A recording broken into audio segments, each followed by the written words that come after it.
So this is about passing multiple parameter in your route.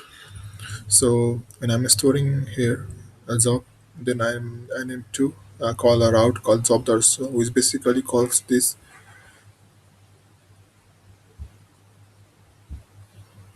function and which asset one parameter. But how can I pass parameter this ID in my route call redirect route? So for that you can use a route so and then this packet and IDs of ID. This was on previous version of Laravel 5.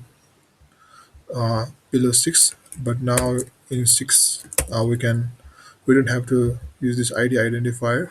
We can just pass a parameter as $job is equal to ID, and in this case if we have multiple parameter in here, we can just pass it as $name and then $job then name. So basically where Laravel have made it really easy for us to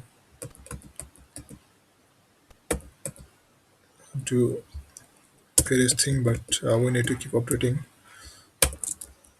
see our documentation to see the changes because it might not work.